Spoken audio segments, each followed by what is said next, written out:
안녕하세요. 동갑인 남편과 결혼해 이제 결혼 1년 차를 맞는 올해 30대 초반의 여자입니다. 이렇게 사연을 보내게 된 이유는 지금 제가 이혼을 심각하게 고려 중에 있기 때문이에요. 결혼한 지 1년밖에 안 되어 이렇게 이혼 생각까지 하는 게 정상인가 싶기도 한데 여러분들께서 제 이야기 한번 들어주시고 제가 정말 너무하는 건지 아니면 이혼 생각을 하는 게 마땅한 건지 한마디 해주시면 참 감사하겠습니다. 연애 때는 알뜰살뜰한 남편의 경제관념이 장점이라고 생각했는데 결혼하고 나서 보니 무조건 알뜰하다고 해서 좋은 게 아니라는 걸 알게 됐어요. 물론 오늘만 사는 사람처럼 덮어놓고 돈 생기자마자 홀랑 써버리는 것보다야 쪼잔해 보여도 아끼는 사람이 훨씬 낫다고 생각은 하지만 남편은 이게 맞나 싶을 정도로 아끼는 데만 집착하는 사람이라는 게 문제라면 문제였지요. 자기 주머니에서 땡전 한 푼 나가는 꼴을 못 보는 그런 사람이었죠. 일부러 운동한다고 1시간, 2시간씩 걸어 다니는 사람들도 있다면서 집 앞에서 버스만 타도 20분이면 갈 곳을 일부러 그렇게 걸어 다닐 만큼 비효율적인 경제관념을 가지고 있습니다. 갖고 싶은 게 생기면 어떻게든 모아서 그걸 사는 게 아니고 비슷한 제품들을 몇 개 골라서 그 중에서도 가장 싼 걸 고르는 식으로 물건을 사고요. 정작 그렇게 사서 잘 쓰고 잘 먹고 잘 입고 다니면 제가 뭐라 말을 안 하겠는데 결국엔 싸구려 품질 때문에 꼭 다른 비슷한 걸 한 개를 더 사게 만드는 식이었어요. 음식을 사면 맛이 없다고 한 번 먹고 손도 안 대다가 버리기 일쑤였고 옷을 사면 보온이 하나도 안 된다. 통풍이 하나도 안 된다 하면서 또 다른 비슷한 걸 하나 더 사고 전자제품 같은 걸 사면 느려서 속 터진다고 혼자 성질을 부리고 그런 식인데 저는 그게 도무지 이해가 가지 않았어요. 연애할 때야 그런 사소한 부분을 실제로 본 적이 없었으니 알 방법이 없었죠. 그냥 허튼데 돈 안 쓰고 그러는 사람이구나. 그런 식으로 좋은 점만 보고 좋은 부분만 생각하려고 했습니다. 데이트하면서도 돈을 아낀 건 사실이지만 그럴 때마다 저랑 결혼해서 행복하게 살고 싶어 이렇게 모으는 거란 식으로 말을 하는데 그걸 잘못됐다고 말할 수도 없는 노릇이었죠. 아무튼 그렇게 남편과 2년 정도의 연애를 하고 결혼 이야기가 나오게 되었습니다. 남편이 허튼데 돈 쓰는 걸 싫어하는 걸 알지만 그래도 일생에 한 번뿐인 결혼식인데 아무리 그게 허례허식일지라도 어느 정도는 아끼지 않고 결혼식 준비를 하고 싶었습니다. 당연한 이야기겠지만 남편은 거기서도 돈을 아껴야 한다고 주장을 해왔어요. 제가 너무 아쉬워하니까 친정어머니께서 그럼 결혼식에 관련된 돈은 당신들이 도와주겠다고까지 하셨는데 남편은 그냥 주신다는 부모님 말에도 그건 절대로 안 될 일이라며 극구 사양을 했습니다. 그나마 신혼여행은 국내가 아닌 해외로 다녀왔어요. 가까운 나라 일본이기는 하지만 그때 당시 엔저에다가 국내 여행은 바가지라 물가가 엄청 비싸다. 뭐 그런 이야기까지 돌았어서 오히려 그 부분은 남편이 먼저 신혼여행인데 그래도 해외가 낫지 않겠냐며 말을 꺼내줬습니다. 기껏해야 경주 같은 데 가자고 하겠구나 내심 걱정이 됐는데 참 다행이었죠. 그런데 막상 마냥 즐겁고 신나기만 할 줄 알았던 신혼여행지에서 기분만 잔뜩 상해서 돌아왔습니다. 비행기 시간도 애매한 시간이었고 가서 뭐 분위기 나는 데서 식사를 한 번 했던 것도 아니에요. 일본은 편의점 음식이 엄청 잘 나온다면서 편의점 음식으로 한 끼를 때우기도 했습니다. 솔직히 종류가 많아서 신기하기도 했고 저도 분위기에 휩쓸려 이것저것 주워 담기는 했습니다. 그냥 딱 전자레인지에 데워 먹는 한 끼 간단하게 때우는 음식일 뿐이었는데 대체 뭐가 맛있다는 건지도 모르겠고 한국 편의점에서 파는 음식들에 비해서 어디에 얼마가 더 대단하다는 건지 그런 느낌조차 못 받았는데 남편은 웬만한 10,000원, 20,000원짜리 파는 한국 음식점보다 낫지 않냐면서 엄지를 척척 칭찬을 연발하며 아주 제가 먹다 남긴 것까지 싹싹 긁어먹더라고요.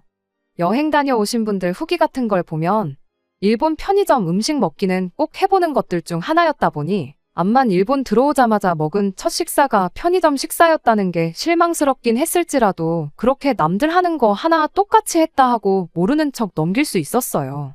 하지만 저를 가장 실망하게 만들었던 건 바로 숙소였어요. 그래도 둘이 처음 오는 해외여행이고 게다가 신혼여행인데 야경이 끝내주는 5성급 호텔을 기대한 건 아니지만 캡슐 호텔을 숙소라고 잡아놓은 건 정말이지 어이가 없었습니다. 고시원만도 못한 공용 숙소를 신혼여행 숙소라고 잡아놨으니 정말 신혼여행 첫날에 잠을 청하는데 억울해서 눈물이 다 날 정도였어요. 남은 신혼여행도 좋을 거 하나 없었죠. 원래 해외여행 가면 발바닥에 물집 잡히는 것 정도는 기본이라고 할 만큼 많이들 걸어 다닌다지만 남편은 애초에 2다리 말고는 다른 교통수단을 사용할 생각 자체가 없어 보였습니다. 그나마 제가 우겨서 둘째 날부터는 캡슐호텔 신세는 면했지만 남편은 그만큼 다른 데서 돈을 아끼기 시작했고요. 신혼여행으로 일본은 지가 골라와 놓고 뭐 역사를 잊으면 안 된다느니 어쩐다니 하면서 우리가 여기서 돈을 아끼는 게 바로 애국하는 거라고 끝까지 1000엔 넘는 식사는 고르지도 못하게 하더군요. 일본에서 파는 편의점 음식이 어지간한 한국 식당에서 먹는 것보다 낫다면서 엄지를 축혀 세우던 인간이 갑자기 애국자 흉내를 내는데 정말 신혼여행부터 남편한테 오만정이 떨어지기 시작했어요. 그렇게 인생에 한 번뿐인 신혼여행을 있는 대로 망치고 돌아왔어요. 원래는 결혼하고 나서 남편이 경제권을 갖고 돈 관리를 하기로 했었는데 신혼여행 다녀와서 느낀 게 그렇게 했다가는 정말 집에서 천장에 굴비 하나 묶어두고 맨밥에 간장만 찍어 먹고 살겠구나 싶어서 신혼여행 다녀오고 나서 돈 관리는 각자 알아서 하기로 했습니다. 천만다행이었지요. 저는 결혼하고 얼마 지나지 않아 다니던 회사를 그만두고 친한 지인 한 명과 같이 사업을 시작하기로 했어요. 물론 여기서도 남편의 반대가 장난이 아니었지요. 당장 제가 수입이 줄어드는 건 당연한 상황에 자칫하면 그나마 벌어오던 수입이 아예 사라질 수도 있고 최악의 경우에는 빚까지 질 수도 있지 않겠냐는 이유였어요. 하지만 남편이 반대한다고 해서 시작하기로 한 사업을 포기할 생각도 없었습니다. 어차피 애초에 같이 사업하기로 한 지인의 부모님이 가지고 계신 상가 건물을 무상임대하여 시작하는 사업이었고 그럴 확률이 사업하다 망하는 것보다야 높지는 않겠지만 회사가 갑자기 망해서 내가 직장이 없어지면 수입이 없어지는 건 매한가지 아니냐고 우겼더니 남편도 딱히 반박을 못하더군요. 그래서 제가 남편한테 돈 관리를 따로 하기로 한 만큼 생활비는 내가 아르바이트를 해서라도 늦지 않게 줄 테니까 걱정 말라고 한마디 해줬더니 그제서야 남편도 몇 번 궁시렁대다가 알아서 하라고 한마디 하고는 말더군요. 사업 아이템을 확실히 가지고 있다고 한들 준비하는 기간 동안은 수입이 없고 거기에 이래저래 어쩔 수 없이 발생하는 비용들이 제 생각보다 훨씬 많았어요. 때로는 일 때문에 만난 사람에게 식사라도 대접해야 할 일이 종종 있었고요. 회사 이름으로 비용 처리를 했지만 남편한테는 그게 중요한 게 아니고 그런데 돈을 썼다는 게 중요한 일이었습니다. 하루는 제가 그런 식으로 일 관련된 사람 만나고 나서 회사에 가져갔어야 할 영수증을 집에 두고 온 적이 있었는데 남편이 그걸 발견해서 영수증을 봤었나 봐요. 회사 카드로 긁었고 현금 영수증도 회사 이름으로 발행했는데 남편 눈에는 그런 건 들어오지도 않았던 겁니다. 그날 일 마치고 돌아온 저를 붙들고는 한 끼에 10만 원이 넘는 밥을 처먹을 수가 있냐며 저보고 제정신이라고 입에 개거품을 물었던 적이 있어요. 남편한테 영수증 똑바로 보라고 내 돈으로 한 게 아니고 회사 돈으로 한 거 안 보이냐고 따졌더니 그제서야 그게 눈에 들어왔는지 아무 말도 못하더라고요. 잠깐 생각에 잠긴 듯한 남편이 저한테 다시 말을 꺼내기를 그럼 혹시 우리 저녁 식사도 회사 돈으로 먹고 비용 처리하면 어떠냐는 식으로 물어오는데 정말 어이가 없더라고요. 그게 말이나 되는 소리냐고 따졌더니 남편이 말하길 밖에서 알지도 모르는 사람한테 밥 한 끼로 10만 원 쓰지 말고 그 사람들하고 10만 원치 먹을 거 8만 원만 먹고 2만 원은 우리 먹으면 돈 10만 원 쓴 건 똑같은 거 아니냐입니다. 당신 횡령이라는 말은 들어나 봤냐고 당신하고 만 원짜리 밥 한 끼 사 먹자고 20년을 알고 지낸 동업자하고의 신뢰를 산산조각 내버릴 생각도 없다 한마디 해줬습니다. 그랬더니 남편이 말하길 그럼 밖에서 모르는 사람하고 처먹는 돈 좀 아끼라고 싫은 소리를 하더라고요. 비용 처리한다고 그 돈을 전부 돌려주는 것도 아니지 않냐고 어차피 벌게 될 돈에서 나가는 건데 아끼는 만큼 더 버는 거 모르냐고 하면서 말이죠. 남편이 이렇게 돈 한 푼 쓰는 걸 아까워하게 된 데에는 남편 나름의 사연이 있기는 합니다. 남편이 어릴 적에 시댁 형편이 정말 안 좋았었다고 해요. 붕어빵 하나 사 먹는데도 손을 바들바들 떨던 시어머니를 보면서 자라온 남편이었다 보니 자연스럽게 남편도 돈을 아껴 쓰는 게 습관이 되고 말았던 거죠. 어쩌다가 생각지도 못한 손해를 보게 되면 그건 그거대로 무슨 죽을 죄를 진 사람 마냥 죄책감을 느끼고 1,000원 한 장에 벌벌 떠는 사람이 돼버린 겁니다. 하지만 그거야 남편 사정이고 남편이 돈을 아끼는 건 사실이지만 말씀드렸다시피 그 방법이 당장 쓰는 돈을 줄여줄지언정 가게에 대단한 보탬이 된다는 느낌은 거의 없었어요. 티끌 모아 티끌이라고 푼돈 아끼면서 다른 데 들어가는 돈이 또 많았거든요. 시작할 때 말씀드렸던 것처럼 걸어서 2시간 거리는 자전거 타고 2발로 걸어 다니고 하는 건 기본이었지만 체력이 그렇게 좋은 편도 아니라 몸살 나서 알아눕는 게 한 달에 한 번 꼴이라 약값으로 들어가는 돈이 또 따로 들었고 갖고 싶은 것과 비슷한 거 싸구려 제품을 사서 버리는 일 또한 부지기수였습니다. 그것도 모자라 어디 길 가다가 자기가 알고 있는 가격보다 저렴하게 팔고 있는 걸 보면 그냥 지나치는 법이 없었어요. 원래는 10,000원짜린데 세일하고 또 세일을 해서 이제 1,000원밖에 안 한다느니 하면서 이런 건 1,000원 주고 사는 게 오히려 더 이득이라고 하면서 필요도 없는 걸 사오질 않나. 어디서 쓰레기 같은 걸 얻어와서는 혹은 주워와서는 이걸 자기가 잘 고쳐서 중고로 팔아야겠다며 수선도구 사는데 들어간 돈도 무시 못합니다. 그렇다고 그걸 고쳐서 중고로 시세대로 팔았냐 하면 그런 물건들은 손에 꼽을 정도로 없고요. 제 남편은 무작정 안 쓰고 모으는 것만이 좋은 게 아니라는 걸 보여주는 단적인 예 그 자체였습니다. 그래서 이런 사소한 일까지 남편과 돈 때문에 계속 불협화음이 생긴다는 게 답답할 노릇이었지요. 그래도 그런 서로의 다른 점을 하나씩 맞춰 살아가는 게 결혼이라 생각했고 그런 자린고비 같은 모습만 빼놓는다면 저한테만큼은 정말 잘했던 사람이니 시간이 지나면 익숙해지거나 서로가 반발짝씩 양보하거나 하면서 자연스럽게 해결될 문제라고 생각했습니다. 그런데 결국 남편에게 크게 실망하게 되는 일이 하나 있었어요. 남편이 뭐 개인적으로 필요한 물건이 있었나 본데 그걸 운 좋게 중고장터에서 신품급 매물을 찾았나 봐요.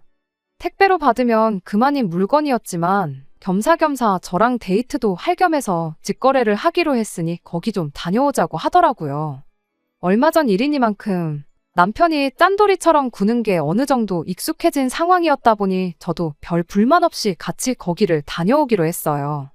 가는 길에 남편이 그 동네 짜장면을 아주 제대로 하는 곳이 있다면서 오는 길에 짜장면 한 그릇씩 사 먹고 오자고 하는데 아무리 볼 일이 있어 겸사겸사 다녀오는 거라지만 모처럼 데이트 나가서 짜장면 먹자는 게 싫었을 수도 있는데 말씀드렸다시피 이미 남편이 저러는 게 어느 정도 익숙해진 상황이었다 보니 그냥 아무 불만 없이 묻지도 따지지도 않고 그냥 따라 나갔어요.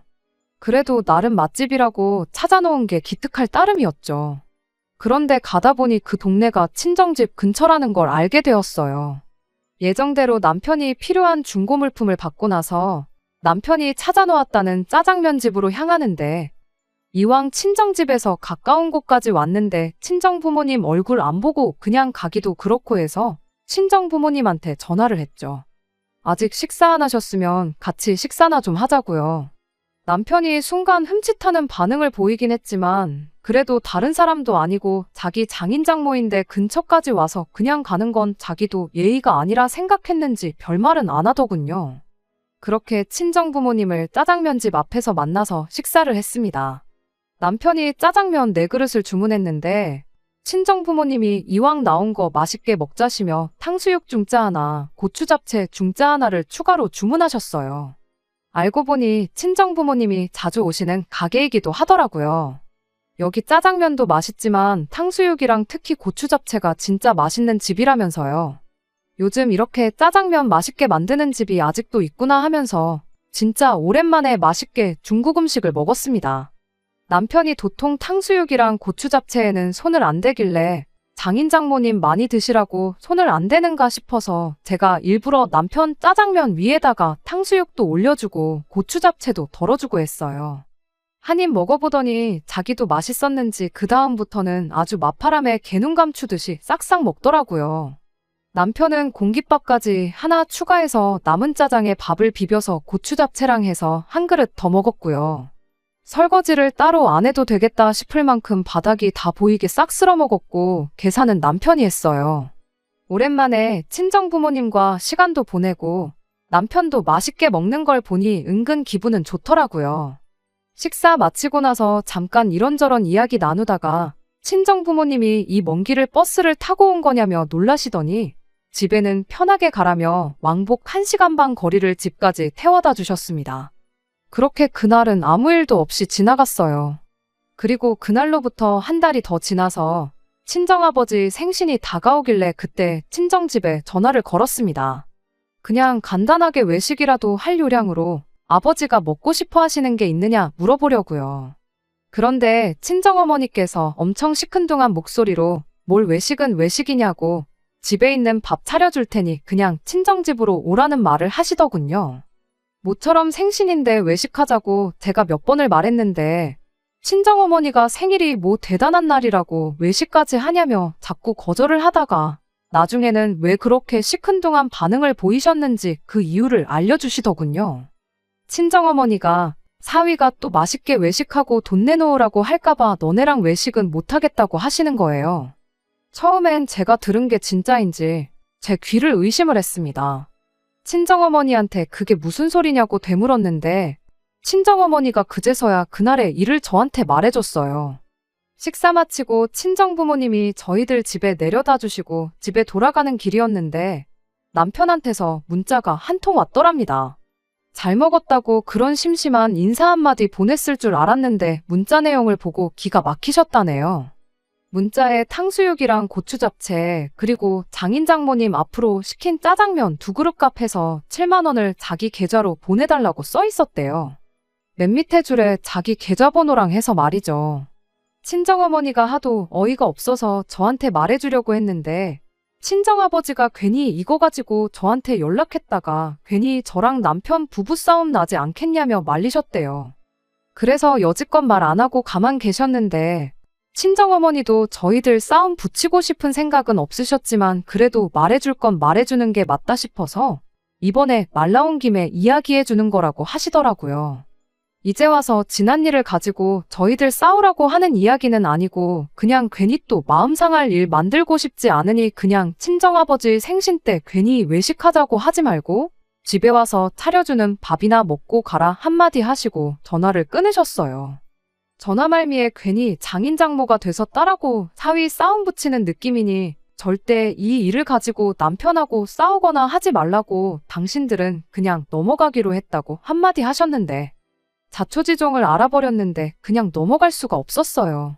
같이 식사한 게 친정부모님이 아니라 시부모님이었으면 어땠을까 생각하면 너무 열이 받더라고요. 그래서 그날 저녁에 퇴근해서 돌아온 남편 붙들고 한마디 했습니다.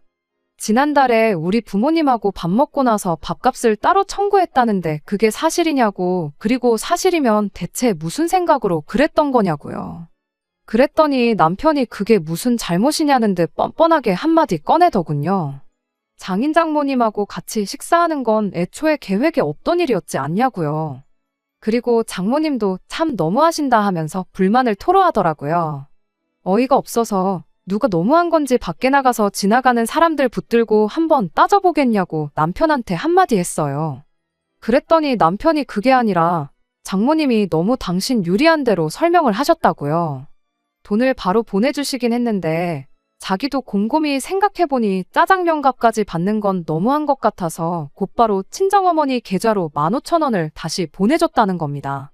그런데 어떻게 그 이야기는 쏙 빼놓고 내가 7만 원을 달라고 했던 것만 이야기하실 수가 있냐고 따지는 거예요. 이 인간이 제정신인가 싶었죠.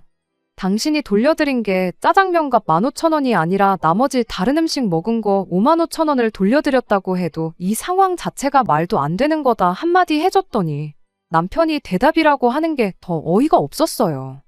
애초에 나는 장인 장모님하고 같이 식사를 할 계획이 없었다. 나한테 상의도 없이 2분 불러낸 건 당신 아니냐 하면서 따지더군요.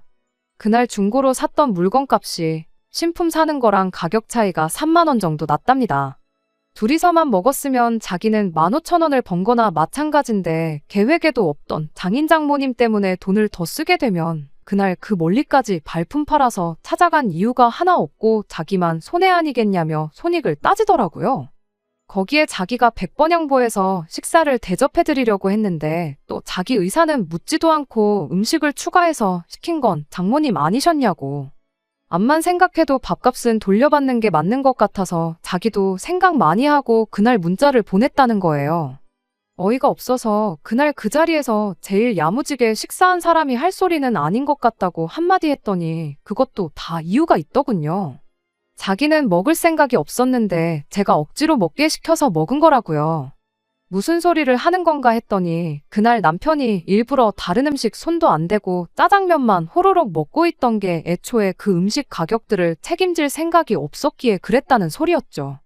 그런데 자기가 안 먹으려던 거 제가 억지로 먹으라고 그래서 먹은 거였고 마지막에 다 먹고 남은 음식은 버리는 거나 마찬가지였기 때문에 자기가 공깃밥 하나 추가해가지고 버릴 음식을 처리했다고 하는 겁니다.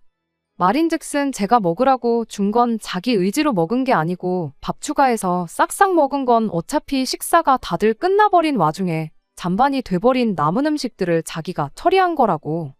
그러니 자기는 그날 시킨 탕수육하고 고추 잡채를 하나도 안 먹은 거나 마찬가지니 돈 계산을 할 필요도 없는 거나 마찬가지라는 말을 하려는 거였죠. 그러면서 끝까지 그래도 내가 장인 장모님 짜장면은 한 그릇씩 대접해드린 거니 욕먹을 거 하나 없는 상황이지 않냐면서 제가 이러는 게 도무지 이해가 안 된다고 오히려 적반하장으로 저한테 짜증을 내더라고요. 친정어머니를 이상한 사람으로 만든 건 두말할 것도 없고요. 이 인간이 짠돌이인 걸 알았지만 정말 결혼 생활 1년 하면서 이렇게 정이 떨어져 본 적이 없었어요. 친정 부모님한테도 너무 쪽팔려서 이런 인간하고 결혼해서 1년이나 같이 살맛대고 살았다는 게 수치스럽기까지 하더라고요. 남편은 당장 생활비에 문제 생기면서 어쩌냐며 반대했었지만 친정 부모님을 포함해 모든 친척들이 저한테 너는 똑부러지는 아이니까 사업을 해도 잘할 거다. 이런 이야기를 들었는데 정작 똑부러진다는 제 자신이 남편이라고 이런 사람을 골랐으니 말입니다. 친정아버지 생신에는 결국 외식을 하기는 했어요. 인당 25만 원 하는 디너 코스 요리 나오는 곳으로 일부러 제가 알아볼 수 있는 최대한 비싼 곳으로 찾아서 다녀왔습니다. 그래도 명색이 장인어른 생신인데 남편이 혹시나 그냥 넘어가겠어 하고 눈꽃만큼 기대는 했는데 역시나 가격 보고 이런 데를 왜 오냐고 툴툴거리더라고요. 내가 내 돈으로 낼 거니까 걱정 말라고 한마디 해주니 그날처럼 처먹기는 거기 있던 손님들 중 제일 잘 먹더군요. 그때처럼 그릇까지 먹을 기세로 말이에요. 그런데 또 다 먹고 나서는 여기는 무슨 식당이 돈을 이만큼이나 받아 처먹고 음식은 쥐똥만큼밖에 안 주냐고 간에 기별도 안 간다고 하면서 자기 회사 근처에 있는 한식 뷔페 이야기를 하더라고요.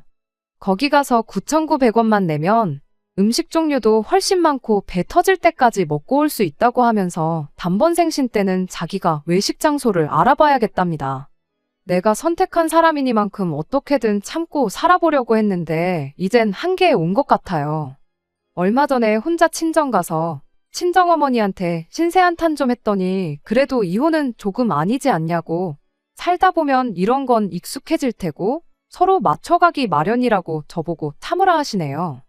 이제 고작 결혼 1년 차 넘어가는데 제가 더 참을 수 있을런지 모르겠어요. 아니 이걸 참고 있는 게 맞는 건가 싶기도 하고요. 이 결혼 누가 등 떠밀어서 한 것도 아니고 제가 선택해서 한 결혼이긴 하지만 그 누구의 탓도 할 수 없다는 거 알지만 이렇게 계속 사는 게 맞는 건지 싶습니다. 안녕하세요. 오랜만에 이렇게 다시 찾아뵙게 되었습니다. 지난 몇 달간 정말 혼자서 오랜 시간 많은 고민을 했어요. 이렇게 저렇게 생각을 해봐도 아무리 제가 선택한 사람이라지만 연애할 때 저한테 잘했던 추억 하나만 가지고 평생을 살아갈 수는 없겠더라고요. 그래서 저는 결국 이혼을 선택하게 되었습니다. 그냥 이혼을 한 건 아니에요. 친정아버지 생신 때 혹시나 하고 기대했던 것처럼 제 나름 몇 번의 기회를 더 줬습니다. 그럴 때마다 번번이 남편은 제 기대를 저버렸고 그렇게 시간이 지나 시어머니 생신날이 찾아왔어요. 뭐 알아보기도 싫고 해서 남편한테 당신 회사 근처 한식 뷔페나 가자고 하려다가 그래도 친정아버지 생신 때 좋은 데 다녀왔는데 아무리 기분 나빠도 그러자고 하긴 좀 그랬어요. 아니나 다를까 남편한테 시어머니 생신 때는 어디 가는 게 좋겠냐고 물어봤는데 남편이 콕 집어서 어디 가자고 하지는 않고 어디 괜찮은데 아는 데 있냐며 말끝을 흐리더군요. 그게 은근하게 그래도 시어머니 생신인데 좋은데 가자고 말하고 싶은 눈치였어요. 친정아버지 생신에 그렇게 비싼 데 다녀왔으니 시어머니 생신 때도 좋은데 한번 다녀오고 싶은데 막상 자기가 알아보면 계산도 자기 돈으로 다 해야 할 것 같으니 저보고 알아오라고 한 다음에 책임을 저한테 일부나마 덮어씌우고 싶어서 저런다는 게 눈에 딱 보이더라고요. 그래서 남편한테 제가 먼저 말했어요. 다른 사람도 아니고 시어머니 생신이니까 내가 챙기겠다고요. 그랬더니 남편이 입이 귀에 걸려서는 그럼 저번에 장인어른 생신 때 다녀온 데 같은 곳으로 한번 알아보라 하는 겁니다. 음식이 양은 적었어도 분위기가 참 좋았다면서요. 그리고 신혼에도 부를 테니 시조카까지 해서 총 7명 자리를 예약해야 한다고 강조를 하더라고요. 결혼한 지 얼마 안 돼서 시아버지 생신이 있었는데 그때는 남편이 누나네 오면 돈 안 낼게 뻔하다고 일부러 부르지도 않았었는데 제가 챙긴다고 했더니 그래도 지 가족 공짜밥 먹여주겠다고 부르는 속이 안 봐도 뻔했습니다. 여기저기 알아보다가 저번에 다녀온 파인다이닝 같은 데보다는 고깃집이 낫겠더라고요. 시댁도 남편하고 똑같이 질보다는 양을 선호하는 집이다 보니까 괜히 비싼 돈 내고 양이 적다니 이런 이야기 듣는 것보다야 가리는 사람 하나 없는 고기 먹는 게 낫겠다 싶었죠. 남편도 한우 먹는다고 하니까 분위기보다는 음식이 맛있고 양이 많아야지 하면서 좋다고 했고요. 일부러 고깃집도 무한리필이나 저렴하게 먹는 곳 말고 연예인들도 찾아온다는 비싼 곳으로 예약했습니다. 그리고 시어머니 생신 당일이 되었지요. 다들 들어가서 메뉴판을 보더니 1인분에 고기가 5만 원을 넘냐고 놀라 자빠지더군요. 신우가 올케 요즘 사업한다더니 돈 좀 버나봐 하고 묻는 걸 보니 이미 남편이 다 제가 쏜다는 식으로 이야기했고 돈이라고 땡전 한 푼 낼 생각이 없다는 게 눈에 딱 보였어요. 심해부도 아주 자기가 만반의 준비를 하고 왔다고 오늘 많이 먹으려고 전날부터 굶었다느니 어쩌느니 이런 말을 하더라고요. 시조카가 고기 나오기 전에 깔린 밑반찬을 하나를 집어먹으려는데 신우가 젓가락으로 시조카가 집은 반찬을 탁 쳐내더니 이런 걸로 배 채우지 말고 한우고기 먹으라고 눈치까지 주는데 정말 온 가족이 똑같아도 이렇게 똑같을 수가 있나 싶었습니다. 아무튼 그렇게 식사가 시작되었어요. 남편이랑 심해부는 고기가 익기도 전인데 불판 위에 올라온 고기를 가져가기 바쁘더군요. 소고기는 원래 겉만 살짝 익히고 먹는 게 제일 맛있는 거라고 하면서 불판 위에 고기가 올라오기 무섭게 사라지기 시작했어요. 시어머니 생신 때문에 모인 건데 지들 먹기 바쁘지 시어머니 챙기는 사람은 또 아무도 없더라고요. 그때 확신했어요. 참고 산다고 해서 남편이 변할 일은 없겠구나 하고요. 어차피 저도 다 계획이 있었던 터라 고기를 얼마나 추가를 시키던 간에 크게 상관 안 했습니다. 대신 다른데 신경을 곤두세우고 있었습니다. 그렇게 장장 1시간 반에 걸친 식사가 끝이 났습니다. 7명이서 고기를 총 25인분을 시켜 먹었어요. 추가로 시킨 술이며 음료수에 마지막에는 고기가 물린다고 시킨 냉면들까지 해서 총 152만 원이 나왔습니다. 제 복수는 이제부터였어요. 계산서 나오자마자 제가 말했죠. 내가 먹은 거 1인분에 냉면 한 그릇, 시어머니가 드신 거 냉면 하나, 된장찌개 하나에 공깃밥 하나, 고기 1인분 해서 15만 원 결제할 테니 나머지는 알아서 계산하라고요. 내가 대충 보아하니 심해부랑 남편, 아버님이 6인분씩은 드셨고 신우가 3인분에 시조카가 2인분 정도 먹었다고 각자 먹은 만큼 내던지 인수대로 따져서 뿜빠이를 하던지 정하시면 될 것 같다고 각자 자기들이 냉면이랑 음료 같은 거 뭐 먹은지는 알고 있지 않냐고 한마디 해주고 자리에서 일어났습니다. 제 말이 끝나니까 그 자리에 있던 전원이 이건 무슨 소린가 하고 어리 빠져서 저를 쳐다보고 있더라고요. 뭐 남편이 우리 부모님한테 탕수육 값을 돌려받았느니 이런 이야기 할 것도 없겠다 싶어서 그냥 못 본 척하고 자리에서 일어났어요. 그리고 말한 대로 어머님하고 제가 먹은 것만 계산하러 가는데 남편이 쫓아 뛰어나오더니 이게 뭐 하는 짓이냐고 따져 묻더군요. 자기가 했던 건 생각도 안 하고 뻔뻔하게 저러는 게 어이가 없어서 내가 어머님 몫은 책임진다고 진작에 말하지 않았냐고 한마디 해줬어요. 시어머니 생신에 시어머니가 태어나신 거지 아버님이 태어난 건 아니시지 않냐고요. 애초에 나는 시어머니 생신이니만큼 어머님만 챙겨드릴 생각이었는데 당신이 오지랖 부려서 아버님도 부르고 신혼에 온 가족까지 부른 거 아니냐고 다른 사람들은 나는 모르는 일이니 당신이 알아서 하라고 했네요. 남편이 엄청 곤란했을 거예요. 제가 그래도 1년 같이 살아봐서 너무나 잘 알죠. 평소에 지갑에 현금이라고는 비상금이라고 10,000원 한 장 가지고 다니는 게 전부고 카드도 괜히 과소비한다고 한도를 30만 원으로 만들어 놓고 다니는 사람이거든요. 15만 원 제가 내도 남은 게 거의 140만 원 돈인데 남편이 계좌이체 해주는 거 말고는 그 돈을 낼 방법이 만무했죠. 이참에 남편이 신혼애한테 누나네가 먹은 건 누나네가 내라고 박터지게 싸운다면 더할 나위 없이 좋았고요. 손님이 엄청 많은 가게였는데 남편이 그래도 체면 때문에 쪽팔렸는지 별말은 안 하고 자리로 돌아가더군요. 그러자마자 시어머니가 쫓아나와서 이게 다 무슨 일이래니 묻길래 시어머니한테는 진짜 이유를 말해줬어요. 시어머니가 이 상황을 이해하고 남편과 제 사이를 중재해주길 바란 건 아니었는데 그 부모의 그 자식이라고 시어머니도 똑같은 말을 하더군요. 그때는 상의도 없이 부모님을 짜장면 집에 오라고 했던 제 잘못이 맞으니 당신 아들이 우리 부모님한테 탕수육 값을 청구한 게 잘못된 일이 아니라고요. 그래도 남편 잘못이라고 인정해주고 다음부터는 적어도 가족들 연관된 일에 돈 아낄 생각 말거라 한마디라도 해주셨다면 그냥 그날 그 자리에서의 일은 해프닝이라고 넘기고 남은 140만 원도 제 돈으로 계산할 의사가 있었어요. 그런데 시어머니까지 같이 나서서 이렇게 정을 떼주니 오히려 고마울 노릇이었달까요?